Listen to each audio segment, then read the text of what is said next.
വചനോദയം. മാർക്കോസിൻ്റെ വിശുദ്ധ സുവിശേഷം 7-ാം അധ്യായം 31 മുതൽ 37 വരെയുള്ള തിരുവചനങ്ങൾ.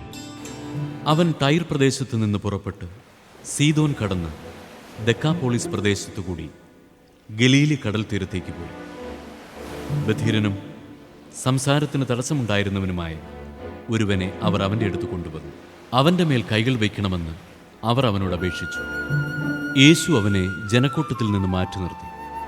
അവൻ്റെ ചെവികളിൽ വിരലുകളിട്ടു. തുപ്പലുകൊണ്ട് അവൻ്റെ നാവിൽ സ്പർശിച്ചു. സ്വർഗത്തിലേക്ക് നോക്കി നെടുവേർപ്പെട്ടുകൊണ്ട് അവനോട് പറഞ്ഞു, എഫ്ഫാത്ത.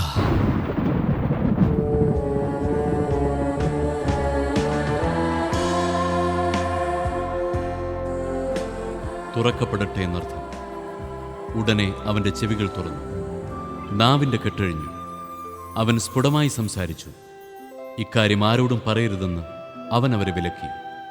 എന്നാൽ എത്രയേറെ അവൻ വിലക്കിയോ അത്രയേറെ ശുഷ്കാന്തിയോടെ അവർ അത് പ്രഘോഷിച്ചു. അവർ അളവറ്റ വിസ്മയത്തോടെ പറഞ്ഞു, അവൻ എല്ലാ കാര്യങ്ങളും നന്നായി ചെയ്യുന്നു. ബധിരർക്ക് ശ്രവണശക്തിയും ഊമർക്ക് സംസാരശക്തിയും നൽകുന്നു. വചന വിചിന്തനം. ബധിരനും മൂകനുമായ ഒരു മനുഷ്യനെ സുഖപ്പെടുത്തുന്ന അഗാധമായ അത്ഭുതമാണ് സുവിശേഷ ഭാഗം. യേശു ദെക്കപോളിസ് പ്രദേശത്തേക്ക് യാത്ര ചെയ്യുമ്പോൾ ബധിരനും മൂകനുമായ ഒരു മനുഷ്യൻ യേശുവിൻ്റെ സ്പർശനത്തിനായി ആഗ്രഹിക്കുന്നു. നമ്മുടെ ഭാരങ്ങളുമായി യേശുവിൻ്റെ അടുത്തേക്ക് ചെല്ലാനുള്ള ഒരാഗ്രഹം നമുക്കുണ്ടാകണം. യേശു നമ്മെ സുഖപ്പെടുത്തുന്നതിന് നമ്മിൽ ഉണ്ടാകേണ്ട പ്രഥമ പ്രവൃത്തിയാണ് ആഗ്രഹം. കാരണം നമ്മുടെ കഷ്ടതകളുടെ എല്ലാ മേഖലകളിലും സമ്പൂർണ്ണ സൗഖ്യം നൽകുവാൻ ദൈവം ആഗ്രഹിച്ചു കൊണ്ടിരിക്കുന്നു.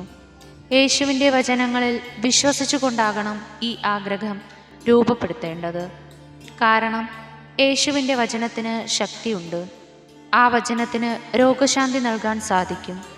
തുറക്കപ്പെടുക എന്നർത്ഥമുള്ള എഫാത്ത എന്ന വചനത്തിലൂടെ ആ മനുഷ്യൻ്റെ ചെവികൾ തുറക്കപ്പെടുന്നു. അവൻ്റെ നാവിൻ്റെ കെട്ട് അഴിയുന്നു. സമ്പൂർണത കൈവരുന്നു.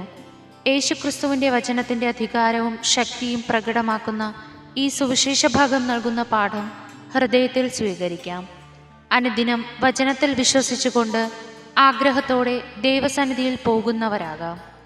ആ മനുഷ്യൻ്റെ കേൾവിയും സംസാരശേഷിയും പുനഃസ്ഥാപിച്ചതുപോലെ യേശുവിന് നമ്മുടെ ആത്മീയ ഇന്ദ്രിയങ്ങളെ പുനഃസ്ഥാപിക്കാൻ കഴിയും. യേശുവിൻ്റെ സാന്നിധ്യം പൂർണ്ണമായി അനുഭവിക്കുവാനും ചുറ്റുമുള്ള ലോകത്തിൽ യേശുവാകുന്ന സത്യം അറിയുവാനും നമ്മെ പ്രാപ്തരാക്കട്ടെ.